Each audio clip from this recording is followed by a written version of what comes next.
au camp, nous avons étudié quelques paraboles du Seigneur. Ce sont de petites histoires intéressantes, parfois difficiles à comprendre, mais tellement riches en enseignements.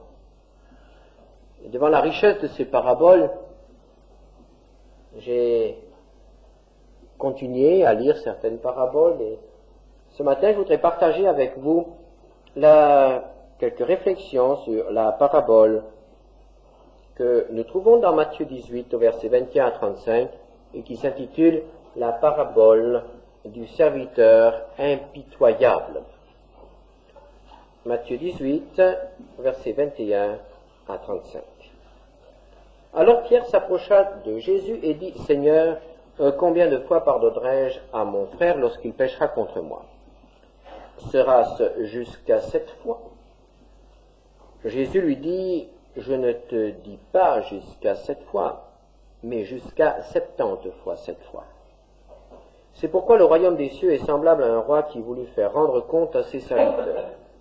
Quand il se mit à compter, on lui en amena un qui devait 10 000 talents, ce qui correspond à environ 20 millions de nos francs actuels, 2 milliards d'anciens francs. Comme il n'avait pas de quoi payer, son maître ordonna qu'il fût vendu, lui, sa femme, ses enfants et tout ce qu'il avait, et que la dette fût acquittée.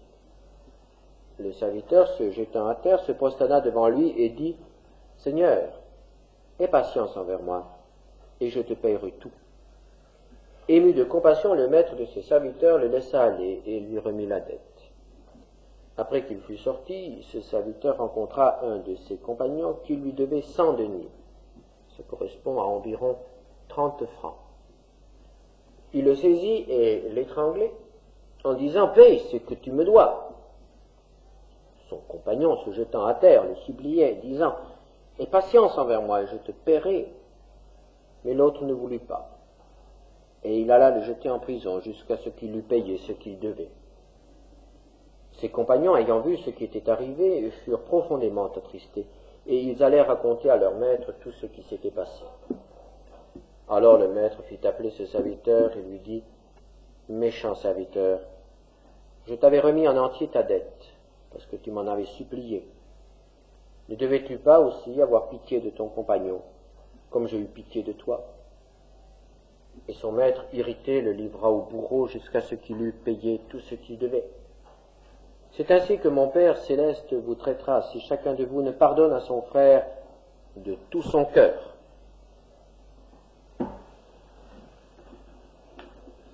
Nous pourrions appeler aussi cette parabole la parabole du serviteur inconscient. Le serviteur dont il est question ici n'est pas en lui-même un méchant serviteur. Ce n'est pas un homme mauvais. Ce n'est pas un trompeur. C'était certainement un serviteur très capable, un serviteur très qualifié dans son travail et qui a rendu à son maître de très grands services. On ne place pas un esclave ou un serviteur dans une situation qui lui permet de disposer d'une telle somme si cet homme n'est pas capable d'administrer les biens. Cet homme avait donc accès aux biens de son maître. Cet homme avait de grandes responsabilités. Cet homme a rendu de grands services. C'était au départ un bon serviteur. Le maître qu'il servait était aussi un bon maître. Je dirais que c'était un maître qui laissait faire. C'était un maître qui donnait une grande liberté à ses serviteurs. Il était certainement souvent absent et il faisait confiance. Il laissait faire. c'est ce maître-là que Jésus choisit pour personnifier Dieu dans certaines de ses relations avec nous. Nous ne pouvons pas dire que Dieu est négligent, que Dieu ne contrôle pas, que Dieu ne surveille pas ses serviteurs. Mais il est certain que notre Dieu laisse faire ses serviteurs. Et il les laisse faire souvent très très longtemps, même lorsque ses serviteurs commencent à s'égarer du droit chemin. Nous avons un Dieu, un maître qui laisse faire. Un Dieu, un maître qui se tait, qui n'intervient pas aussitôt qu'une erreur est commise ou qu'on s'écarte du droit chemin. Ça peut être troublant. Dans la Bible, souvent, des hommes ont posé cette question: Seigneur, pourquoi te tais-tu? Pourquoi gardes-tu le silence devant le mal, devant la méchanceté des hommes? Pourquoi n'interviens-tu pas aussitôt que le mal est accompli? Ou pourquoi même n'interviens-tu pas avant que le mal ne soit accompli? Pourquoi n'empêches-tu pas le mal? Pourquoi ne punis-tu pas le mal tout de suite? Non. Et la Bible nous dit que Dieu se tait. Et dans notre expérience, dans notre marche avec le Seigneur, dans l'expérience du service, nous devons dire: oui, c'est vrai. Et cela peut parfois même nous faire peur. Pourquoi Dieu n'intervient-il pas? Pourquoi Dieu ne se manifeste-t-il pas aussitôt? Pourquoi Dieu permet-il parfois que je m'égare? Pourquoi Dieu tolère-t-il chez moi parfois certaines désobéissances? Pourquoi met-il tant de temps à se manifester, à demander des comptes? Il laisse faire. Et souvent les hommes font ce qu'ils veulent. Et souvent même dans l'Église, les serviteurs font ce qu'ils veulent. Et Dieu se tait.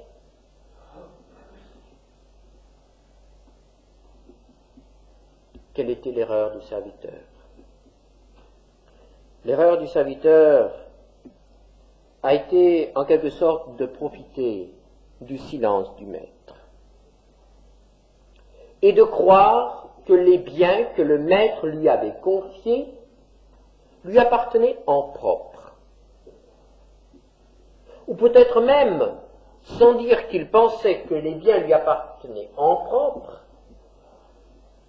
il a peut-être fait comme si ces biens lui appartenaient. Il en a peut-être joui largement. Et dans la Bible, nous avons une parole du Seigneur qui nous encourage à jouir de ce qu'il nous donne. Et nous jouissons de tout ce que le Seigneur nous donne. Et nous en jouissons largement. Et certainement ici que le serviteur a joui largement de tout ce que le maître avait mis à sa disposition.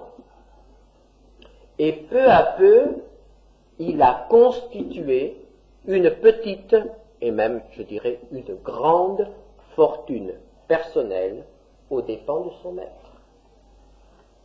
Ce qui était à son maître, petit à petit, il a attiré à lui-même. Disons, il a fait des emprunts. Et quand on fait des emprunts, on pense toujours qu'on va pouvoir rembourser. Très souvent, ça commence ainsi. J'en ai besoin pour le moment, je rembourserai plus tard. Et quand on a affaire à un maître qui ne contrôle pas,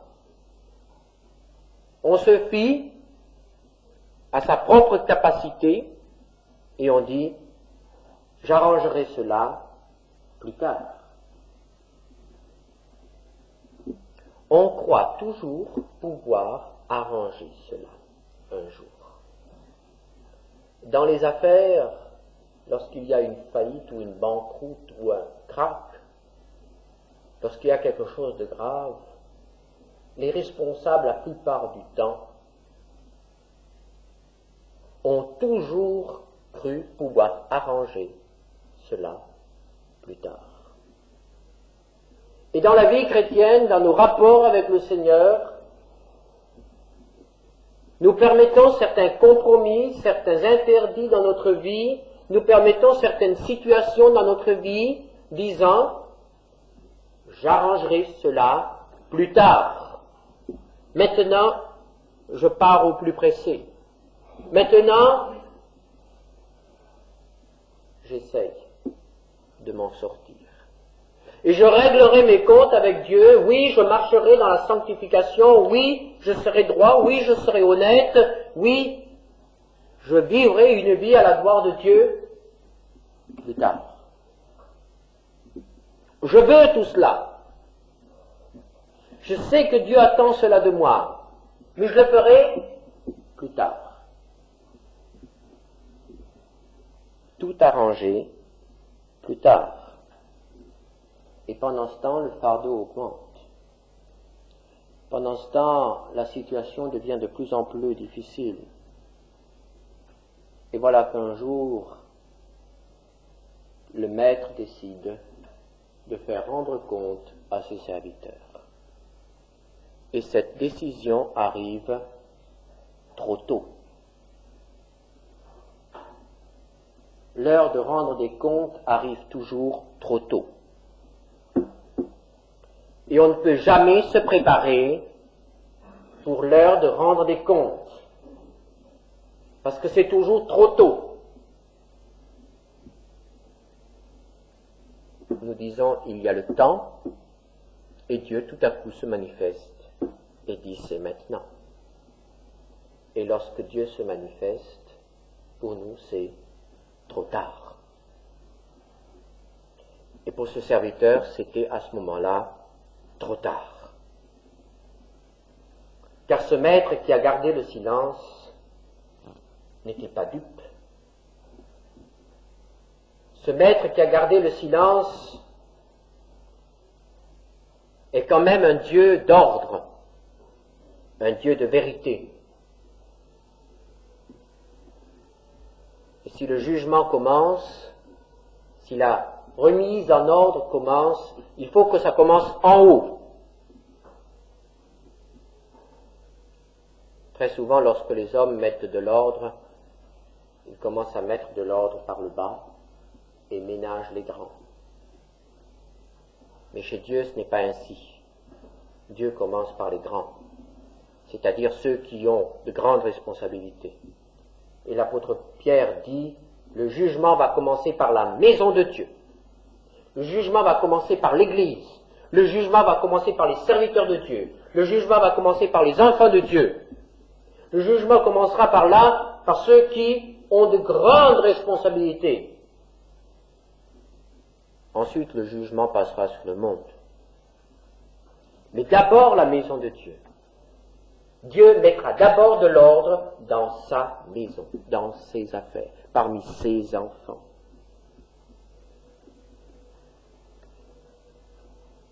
Rendre compte. Et c'est le Saint-Esprit qui se charge de nous faire rendre compte.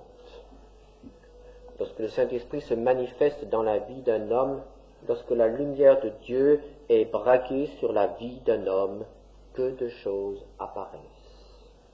Des choses anciennes, des choses récentes, que de choses apparaissent. Tout vient à la lumière. Et lorsque les serviteurs du Maître ont commencé à vérifier les comptes, le compte du serviteur dont il est question ici a laissé apparaître un trou énorme, 20 millions de nos francs. Quelle somme! Et peut-être que ce serviteur n'était pas conscient que la somme était si élevée. Il n'avait pas tenu, peut-être, son petit carnet, sa petite comptabilité personnelle. Tous les jours un peu, tous les jours un peu, et finalement, ça fait beaucoup. Il y a certaines personnes qui disent « Oh, je n'ai pas péché, je n'ai pas de péché ». Il suffit de se livrer à un tout petit calcul avec elles. Est-ce que vous pensez que vous péchez, disons, au moins une fois par jour? Au moins une fois par jour. Ça fait combien en une année? Ça fait combien en 10 ans? Ça fait combien en 20 ans? Combien de paroles méchantes? Combien de pensées d'égoïsme? Combien de pensées de convoitise ou d'impureté ou d'actes d'impureté en 20 ans, en 30 ans, en 40 ans, en 50 ans, dans toute une vie? Et une personne qui ne pêche qu'une ou deux fois par jour est considérée comme une personne bien honnête, quelqu'un de très bien dans les églises. Et quelle somme, quelle accumulation d'iniquité et de péché dans une vie, dans la vie d'un chrétien qui peut être considéré comme une élite, comme un des meilleurs de l'Église, comme un grand. Tous les jours, un peu. Et finalement, ça fait beaucoup. Et quand le Saint-Esprit braque ses projecteurs sur notre vie, nous réalisons que nous sommes en présence d'une dette énorme.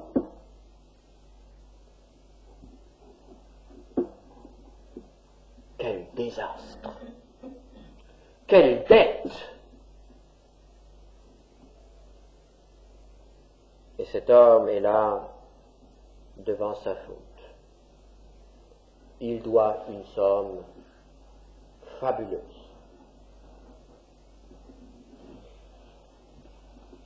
Et il n'a pas de quoi payer. Bien sûr. Alors le maître dit, puisque tu n'as pas d'argent, nous allons vendre ce qui t'appartient. Nous vendrons tous tes biens,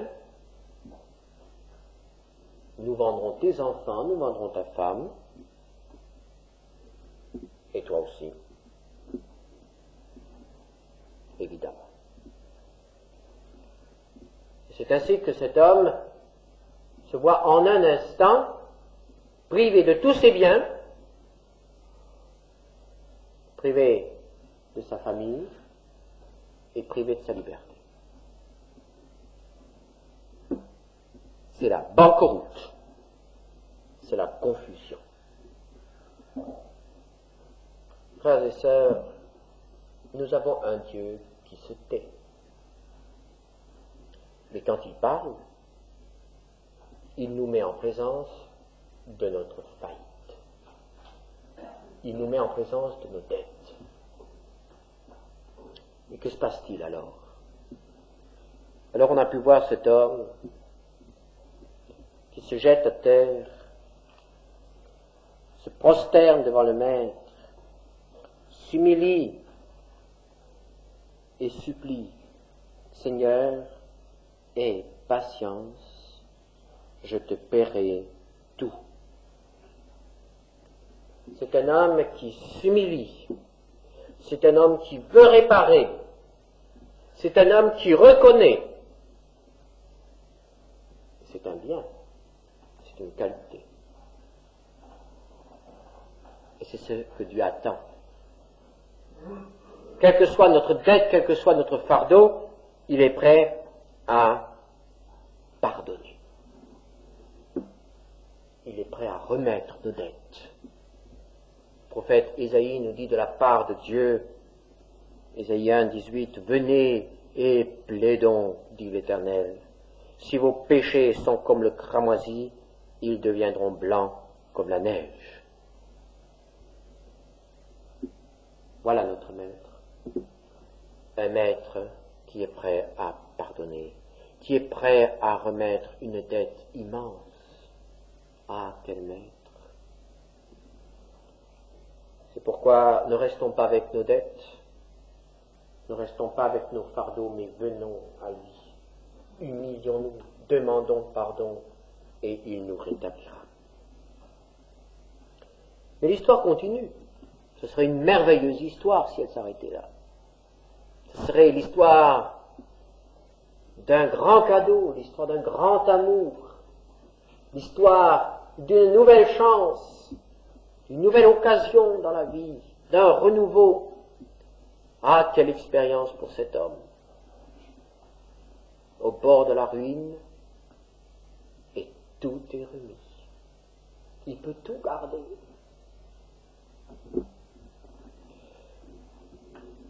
Cet homme est donc libre.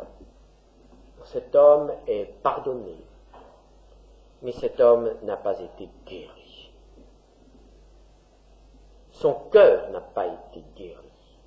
Son caractère n'a pas été transformé par ce choc qui aurait pourtant dû être salutaire dans sa vie.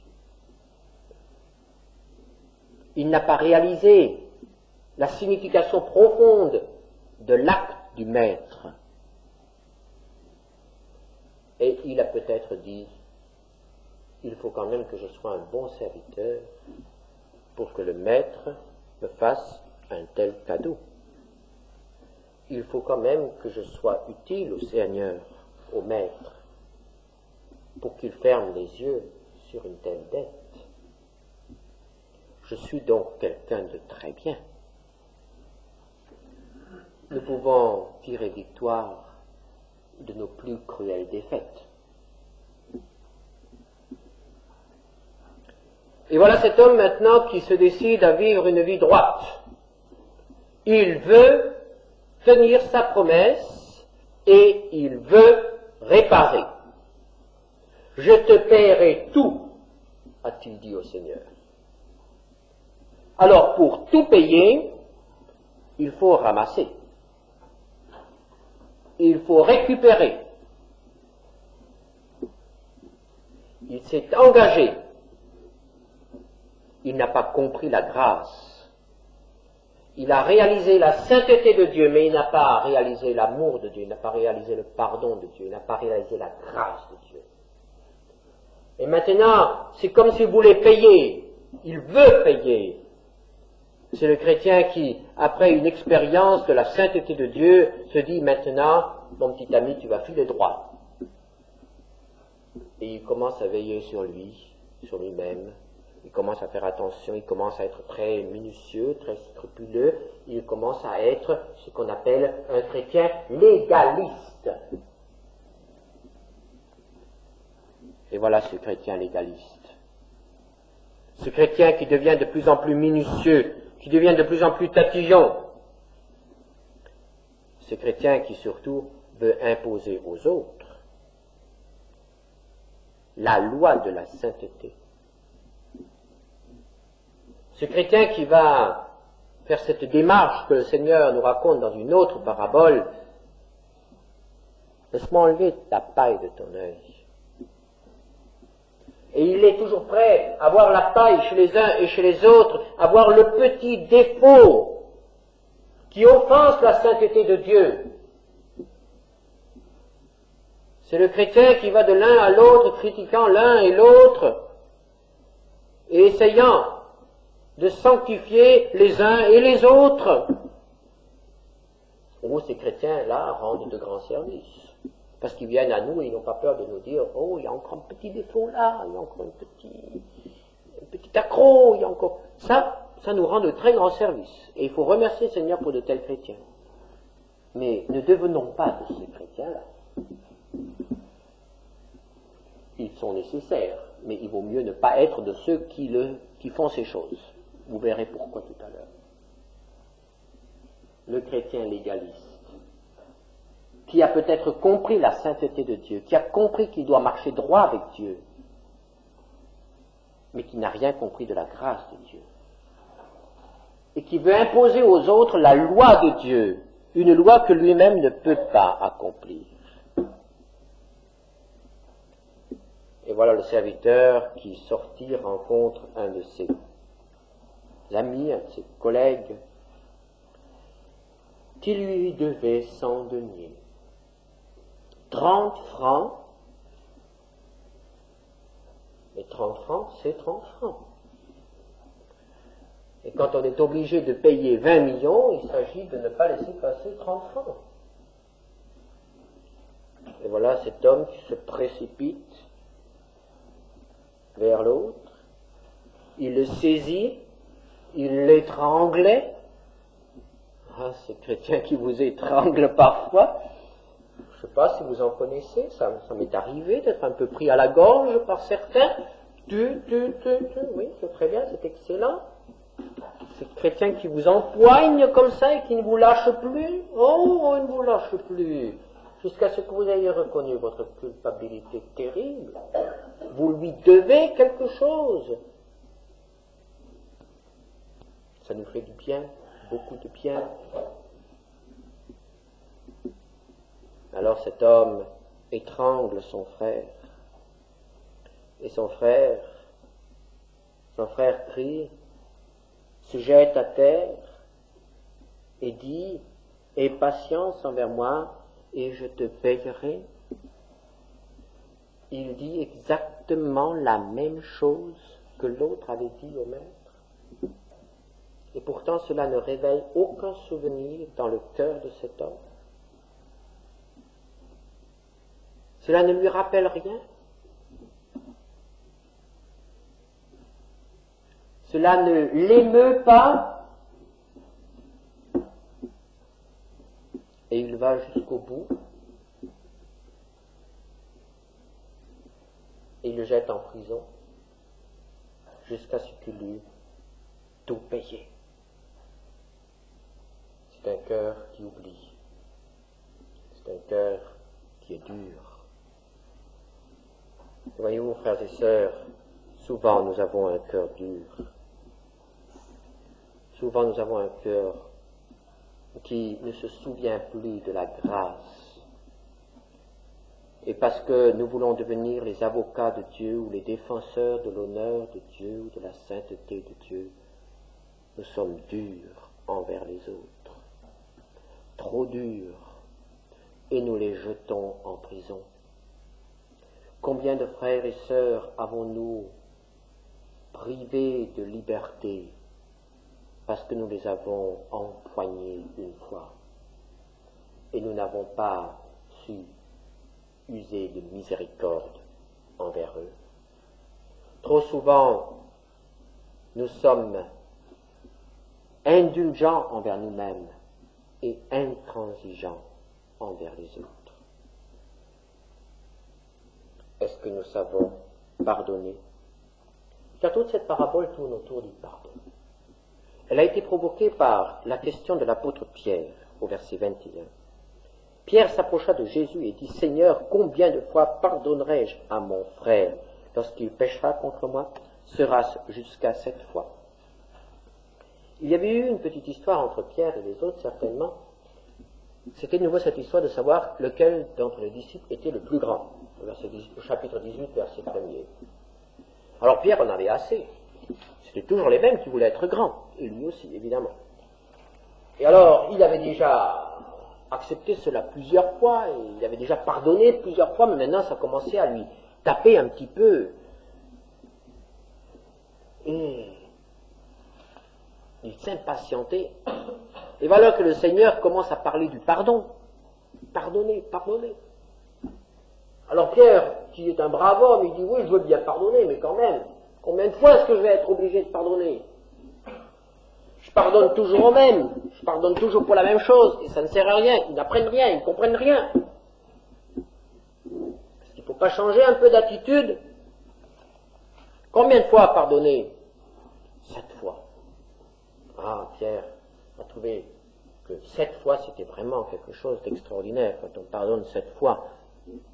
Et c'est en effet quelque chose d'extraordinaire. Je ne sais pas si nous arrivons à pardonner vraiment 7 fois. C'est beaucoup 7 fois pour des choses graves. 7 fois, c'est beaucoup. Et alors Pierre est tout fier d'avoir réussi à pardonner 7 fois. Et voilà que le Seigneur lui dit, mais non Pierre, c'est pas 7 fois. C'est 7 fois 70 fois. L'apôtre Pierre était comme nous, il est prêt à pardonner quelques fois. Et le Seigneur Jésus émet un tel chiffre qu'au fond, on perd le compte. On ne sait pas. On ne sait pas si on a pardonné 490 fois. Le Seigneur veut tout simplement nous dire que nous devons pardonner toujours. Pardonner toujours. Et comment est-ce que c'est possible? Eh bien, le Seigneur Jésus dit, en terminant, que nous devons pardonner à notre frère, verset 35, de tout notre cœur. Qu'est-ce que cela veut dire, de tout notre cœur? Cela veut dire que lorsque nous pardonnons, nous devons oublier que nous avons déjà une fois pardonné. Nous devons pardonner chaque fois comme si c'était vraiment la première fois. Et oublier les 400 fois que nous avons déjà dû pardonner. Pardonner comme si c'était la première fois. Avoir des relations avec notre frère, des relations tout à fait nouvelles. À chaque fois. C'est ainsi que Christ nous pardonne. Éphésiens 4, 32. Soyez bons les uns vers les autres, compatissants, vous pardonnant réciproquement comme Dieu vous a pardonné en Christ. Chers frères et sœurs, lorsque, dans une repentance sincère, vous venez à Dieu et vous demandez pardon, est-ce que vous ne sentez pas que vraiment tout est effacé? Est-ce que vous ne sentez pas que pour Dieu, c'est vraiment un pardon total? Est-ce qu'il ne vous dit pas, est-ce qu'il vous a dit, il y a déjà 400 fois que je t'ai pardonné? Non, jamais. Nous pouvons venir tous les jours, et tous les jours son pardon est total. C'est ainsi que Dieu nous pardonne. Et lorsque nous ne pardonnons pas ainsi, que se passe-t-il? Eh bien, il se passe ce qui est décrit dans ce récit. Il se passe que, au verset 31, les compagnons ayant vu ce qui était arrivé furent profondément attristés. Chers frères et sœurs, est-ce que nous attristons nos frères parce que nous refusons de pardonner? Est-ce que notre comportement a attristé un frère, une sœur au cours de cette semaine? Au verset 34, que se passe-t-il? Et son maître irrité. Frères et sœurs, est-ce que nous avons irrité le maître par la dureté de notre cœur, par notre esprit légaliste, par notre esprit de jugement, parce que nous refusons de pardonner? Quelle sera la punition de cet homme? Eh bien, cet homme sera privé de la grâce. Le maître lui avait fait un grand cadeau. Il lui retire ce cadeau. Et il est dit que le maître irrité le livra au bourreau, c'est-à-dire à ceux qui tourmentent. Et vous connaissez quel est le bourreau des enfants de Dieu, celui qui tourmente. Combien de chrétiens sont tourmentés par Satan parce qu'ils n'ont pas voulu pardonner, parce qu'ils ont jeté les autres en prison, parce qu'ils ont jugé les autres, critiqué les autres, parce qu'ils ont refusé d'oublier. La conséquence, c'est qu'ils sont tourmentés. Ils sont privés de leur liberté, ils sont privés des biens du maître, ils sont privés de leur service, de leur responsabilité. Ils sont livrés au tourment. Frères et sœurs, il est vital pour nous de savoir pardonner. Et nous saurons pardonner lorsque nous réaliserons tout ce que nous devons au Maître, alors les petites choses que les autres nous doivent avec justice. C'est vrai que le compagnon devait 30 deniers, c'est vrai, et c'est juste qu'il les lui rende. Mais nous saurons aussi pardonner, nous saurons avoir compassion, être miséricordieux. Vous connaissez la béatitude, Matthieu 5, verset 7. Heureux les miséricordieux, car ils obtiendront miséricorde. C'est une illustration. Si nous ne savons pas faire miséricorde, ne nous attendons pas à trouver miséricorde. Et comme nous avons un grand, grand besoin, chacun d'entre nous, d'obtenir miséricorde auprès du Seigneur, soyons miséricordieux envers les autres.